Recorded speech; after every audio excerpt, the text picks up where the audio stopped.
بسم اللہ الرحمن الرحیم۔ السلام علیکم۔ سیکنڈ ایئر،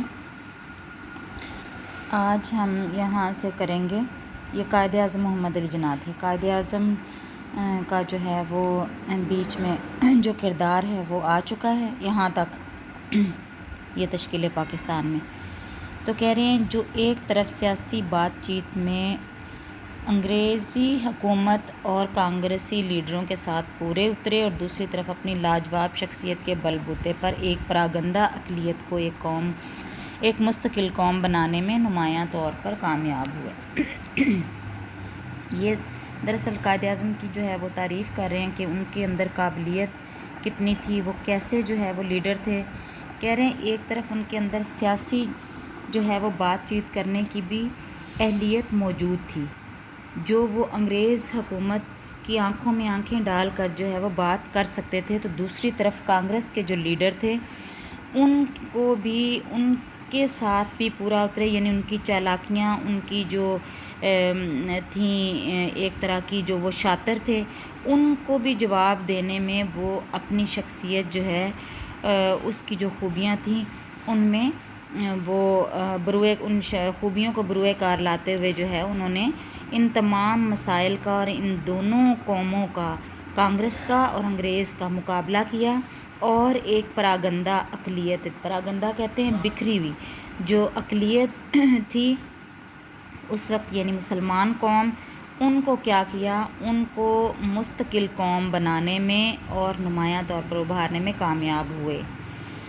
اکتوبر 1937 میں پھر تھوڑا سا پیچھے جو ہے وہ جا رہے ہیں، اس سن کی طرف جو ہے وہ لا رہے ہیں کہ لکھنؤ میں آل انڈیا مسلم لیگ جو ہے اس کا 25واں سالانہ اجلاس ہوا ہے، اور اسلامی ہند کی تاریخ بیداری کا ایک نیا دور شروع ہوا، یعنی مسلمانوں میں ایک نئی روح جو ہے وہ بیدار ہوئی۔ اور یہ تاریخ جو ہے، یہ جب اجلاس ہوا ہے تو اس میں ان کے اندر ایک نیا ولولہ اور جوش پیدا ہوا ہے، لہٰذا 23 مارچ 1940 کو انہوں نے جو قرارداد منظور کی ہے، جسے قرارداد پاکستان بھی کہتے ہیں، تو یہ جو ہے یہ 23 مارچ 1940 کو لاہور میں جو یہ قرارداد منظور ہوئی، اس کا مقصد کیا تھا؟ اس کا مقصد یہ تھا کہ ہندوستان کے جتنے مسلمان ہیں وہ جو ہیں ان کا مستقبل جو ہے وہ کیا ہوگا اور اس کے لیے ہمیں کیا چاہیے۔ تو کہہ رہے ہیں ہند کے لیے ہندوستان کے ایک حصے میں خود مختار ہمیں جو ہے حکومت چاہیے، مسلمانان ہند کے لیے ہمیں ہندوستان کے ایک حصے میں ایسی حکومت چاہیے جہاں مسلمان خود مختاری کے ساتھ اپنے تمام فیصلے کر سکیں، اور جداگانہ آزاد وطن کا شاندار منصوبہ بھی پیش کیا کہ ہمیں ایک الگ وطن چاہیے۔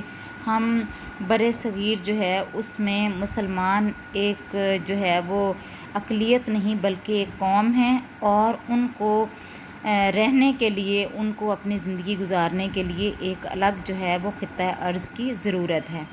اس سے مسلمان قوم جو ہے وہ کیا ہوا، ان میں زندگی کی ایک برقی لہر، برقی یعنی بجلی کی مانند، یہ جو ہے یہ اب وقت ایسا آ چکا تھا کہ لوگ بیدار ہو چکے تھے، اور وہ اپنے ارادے میں بہت مصمم جو ہے وہ ہو چکے تھے، مصمم ارادے انہوں نے بنا لیے تھے کہ اب ہمارا مل کر رہنا، ہندوؤں کے ساتھ جو ہے وہ اکٹھے رہنا یا بر صغیر میں انگریز کے تابع رہنا اب ہمارے لیے ممکن نہیں، اور نہ ہم رہیں گے۔ نیکسٹ کہہ رہے ہیں اب وہ محض تحفظات و مراد کی سائل نہ رہی۔ کون؟ یعنی یہ جو مسلمانان ہند ہیں، مسلمان قوم جو ہے، اب وہ صرف اس پہ اکتفا نہیں کرے گی، حکومت سے اس چیز کا مطالبہ نہیں کرے گی محض صرف کہ ہمارے حقوق کا تحفظ کیا جائے، ہمیں مراد دی جائیں، ہمیں جو ہے وہ کچھ ایسی جو ہے وہ لائحہ عمل ہمارے لیے جو ہے وہ بنایا جائے جس میں ہمیں بھی دوسری قوم ہندوؤں کی طرح برابر کا جو ہے وہ حصہ دیا جائے۔ تو یہ جو ہے یہ کیا ہے، یہ رعایتیں اب لینے کا وقت نہیں ہے، نہ جو ہے تحفظ کی جمع، اور احتیاط حفاظت، اور مراد رعایت لحاظ، نہ ہمیں رعایت چاہیے نہ ہمیں حفاظت چاہیے اپنے حقوق کی، بلکہ اس سے بڑھ کر ہمیں جو ہے وہ کچھ چاہیے، اور وہ کیا ہے؟ وہ ہے آزاد قومیت کی دعوت، یعنی ہم ایک آزاد قوم جو ہے اس کے طور پر رہنا چاہتے ہیں، جس کی ایک اپنی جدا حکومت ہو۔ یعنی اب ہم مراعات اور تحفظات سے بہت مسلمان قوم جو ہے وہ آگے نکل چکی ہے، اور ان کا دعویٰ یہ ہے کہ ہمیں ایک الگ جو ہے اور جدا حکومت ہماری اپنی ہوگی، اور ایک اپنی جدا تہذیب اور ایک اپنا جدا گانا وطن ہوگا۔ ہماری تہذیب بھی چونکہ جو ہے وہ ہندوؤں سے مختلف ہے، لہٰذا ہمارا وطن بھی علیحدہ ہوگا، جہاں ہم اپنے طور طریقے کے مطابق جو ہے وہ اسلامی طور طریقے کے مطابق زندگی بسر کر سکے، چونکہ یہ ملک جو ہے یہ اسلام کے نام پہ حاصل کیا گیا تھا۔ کہہ رہے ہیں پاکستان کی تجویز کے بعد اس منصوبے کو تفصیل سے مکمل کرنے کی ضرورت پیش آئی، یعنی یہ تجویز پیش کر دی گئی، اب اس منصوبے پر کام کرنا تھا۔ چنانچہ 1944 میں معاشی مسئلے پر غور کرنے کے لیے ایک تعمیری کمیٹی وضع کی گئی کہ مسلمانوں کی معیشت کو کیسے بہتر کیا جا سکتا ہے، اس کے لیے بھی کمیٹیاں بنائیں گی، مختلف کمیٹیاں یہاں ان کی بات کر رہے ہیں۔ پھر جو ہے وہ تعلیمی کمیٹی کی بات کر رہے ہیں کہ تعلیمی مسائل کو حل کرنے کے لیے بھی کمیٹی بنائی گئی، اور دیگر اہم مسائل کے لیے مصنفین کی ایک جو ہے وہ کمیٹی بنائی گئی۔ اس کے یعنی یہ اپنا منصوبہ اس کو جو ہے وہ کامیاب بنانے کے لیے مختلف کمیٹیاں تشکیل دی گئیں۔ 1944 میں پنجاب میں مسلم لیگ اور یونینسٹ وزارت میں جھگڑا پیدا ہو گیا۔ کہہ رہے ہیں کہ ان کے درمیان جو ہے وہ کیا ہوا؟ ان کے درمیان جھگڑا ہو گیا۔ مسلم لیگ اور یہ جو یونینسٹ جو ہیں یہ کون ہیں؟ ان کے بارے میں آپ کو بتاتی چلوں کہ یہ وزارتیں تھیں کہ مسلم لیگ کا یہ دعویٰ تھا کہ وہ مسلمانوں کی واحد جماعت ہے۔ انگریز حکومت یہ چاہتی تھی کہ مسلمانوں کی ایک اسٹیٹ پر یونینسٹ کے سربراہ اور پنجاب کے وزیر اعلیٰ خضر حیات ٹوانا کو نامزد کیا جائے۔ مسلم لیگ نے یہ جو ہے یہ تجویز کیا کیا؟ مسترد کر دی، لہٰذا دونوں پارٹیوں کے درمیان جھگڑا ہو گیا، اور بمبئی میں گاندھی اور جناح کی ملاقات ہوئی تو وہ بھی ناکام رہی۔ یہ جو تھی یہ مسلمانوں کے آپس میں بھی جو ہے وہ اختلاف ہو گیا، اور گاندھی سے بھی جو ہے وہ کوئی کامیاب جو ہے وہ گفتگو نہ ہو سکی ملاقات کے وقت، لہٰذا 1945 میں شملہ کانفرنس میں کانگریس اور لیگ کو پھر اکٹھا بلایا گیا۔ یعنی 1945 میں شملہ کے مقام پر جو کانفرنس ہوئی ہے اس میں دونوں کو پھر بلایا گیا۔ دونوں میں ظاہر پیدائشی اختلاف تھا، دونوں جو ہیں وہ جماعتیں اور دونوں قومیں جو ہیں وہ الگ الگ تھیں، ان کا اکٹھا ہونا ممکن نہیں تھا، لہٰذا پھر کوئی نتیجہ نہیں نکلا۔ آخر حکومت ہند نے نئے انتخابات کا اعلان کیا اور کہا کہ برطانوی مزدور حکومت کے پیش نظر ہندوستان کو خود اختیاری حکومت دینا ہے۔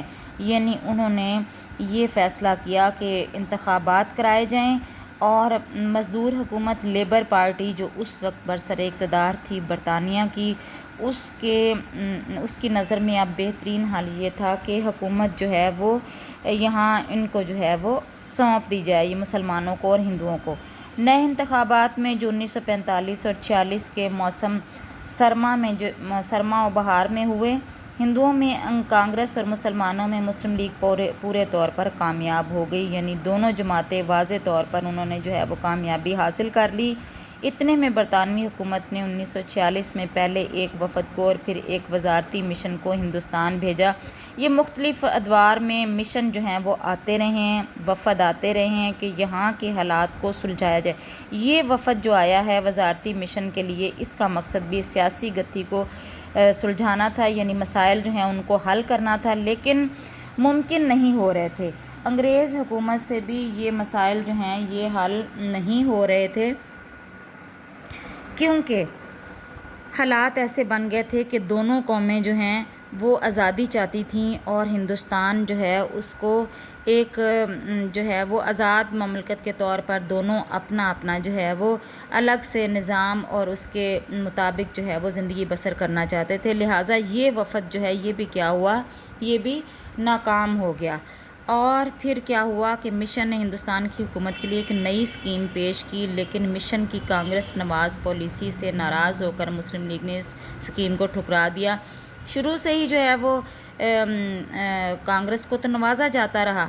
کہہ رہے ہیں کہ ایک نئی اسکیم اس نے پیش کی لیکن مسلم لیگ نے اس کو ٹھکرا دیا. کس وجہ سے؟ کہ اس میں نوازشات کیا تھیں، اس میں نوازا کس کو جا رہا تھا؟ کانگریس کو. لہٰذا اس پہ بھی سمجھوتا نہ ہو سکا اور گو آخر کار وہ بھی مرکز کی عارضی حکومت میں شریک ہو گئی. تو یہ اس طرح سے یہ بھی جو ہیں یہ تمام کوششیں جو ہیں ان کا یہ نتیجہ جو ہے یہ نکلتا رہا. لہٰذا ہم جو ہے یہاں تک کرتے ہیں. اگلے جو ہے وہ اگلا پیرا جو ہے اس کو ہم نیکسٹ لیکچر میں جو ہے وہ کریں گے. تب تک کے لیے اللہ حافظ.